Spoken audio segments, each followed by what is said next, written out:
Welcome to the discussion. Today we're diving into a crucial topic for investors, the equity risk premium. It's a concept that's been debated for decades, yet remains central to sound investment strategies. Indeed. The equity risk premium, or ERP, is fundamental to valuing stocks and making informed investment decisions. It represents the extra return investors demand for taking on the risk of investing in stocks compared to the risk-free rate of return. Exactly, and the challenge lies in accurately estimating this premium.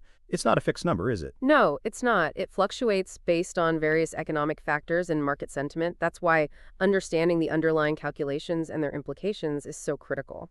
So let's unpack those calculations. Where do we even begin? Let's start with a basic definition. For our listeners who might not be familiar, can you explain what the equity risk premium represents in simple terms? Essentially, the ERP is the extra compensation investors require for bearing the risk associated with equities, compared to the return they could get from a risk-free investment like a government bond. It reflects the market's perception of the riskiness of stocks. And what factors influence this perception of risk? Many factors play a role. Economic growth prospects, inflation expectations, interest rates, and even investor sentiment all contribute to the ERP. A higher perceived risk generally leads to a higher demanded premium. Now let's delve into the actual calculation. Are there different methods for determining the ERP? Yes, there are several approaches. One common method involves looking at historical data, comparing the returns of stocks to risk-free bonds over a long period. This historical approach, however, has its limitations. What are the limitations? Past performance isn't necessarily indicative of future results. Market conditions change, and what worked in the past might not be reliable for predicting the future ERP. Furthermore, the choice of historical periods significantly impacts the result. So are there alternative methods that address these limitations? Yes, other methods use more forward-looking approaches, incorporating factors like expected future growth rates, inflation, and risk aversion. These models attempt to predict the future ERP based on current economic conditions and expectations. Why is accurately estimating the ERP so crucial for investors? The ERP is a cornerstone of many valuation models. It directly impacts the discount rate used to determine the present value of future cash flows from a company.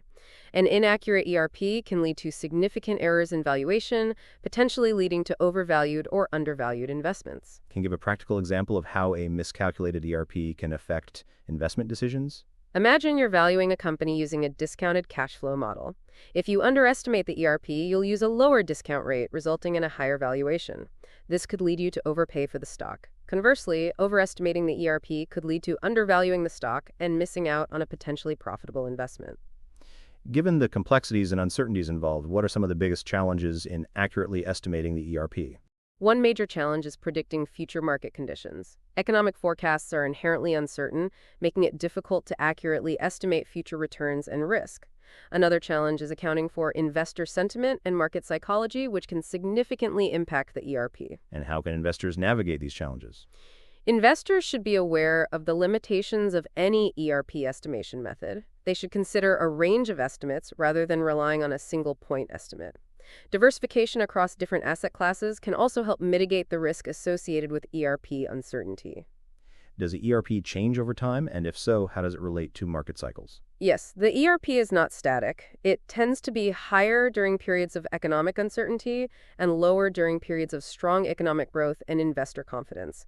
This is because investors demand a higher premium for bearing risk during uncertain times. So during market downturns, we might expect a higher ERP. Generally, yes. During market crashes or recessions, investors become more risk-averse, leading to a higher demand for a risk premium. This can make it more challenging to find attractive investment opportunities. How does the ERP influence different investment strategies, such as value investing versus growth investing? The ERP plays a significant role in both value and growth investing. Value investors often look for undervalued companies, and their valuation models rely heavily on the ERP. Growth investors, while focusing on future growth, still need to consider the ERP when discounting future cash flows. So it's not just relevant for one specific investment style? No, it's a fundamental concept that applies across various investment strategies. Understanding the ERP is crucial for making informed decisions, regardless of your investment approach. Does the ERP vary across different countries and markets? Absolutely. The ERP can differ significantly across countries due to variations in economic growth, political stability, and regulatory environments. Emerging markets, for example, often have higher ERPs than developed markets due to higher perceived risk. What are the implications for international investors? International investors need to consider country-specific ERPs when making investment decisions. They should adjust their valuation models to reflect the unique risk profiles of different markets. How does behavioral finance influence our understanding of the ERP? Behavioral finance suggests that investor emotions and biases can significantly impact market prices and, consequently, the ERP. Fear and greed, for example, can lead to market overreactions, causing the ERP to deviate from its fundamental value. So it's not just a purely rational calculation? Not entirely. While economic fundamentals play a significant role, psychological factors can introduce volatility and unpredictability into the ERP. Let's bring this back to practical application. How can investors use their understanding of the ERP to improve their investment decisions? Investors should incorporate the ERP into their valuation models using a range of estimates to account for uncertainty. They should also consider the ERP in the context of their overall investment strategy and risk tolerance. Regularly reviewing and adjusting their estimates based on changing market conditions is also crucial. Any final thoughts on how to approach ERP estimation in practice? Remember that the ERP is not a precise number, but rather a range of possibilities. Focus on understanding the underlying factors that influence the ERP and use a combination of methods to arrive at a reasonable estimate.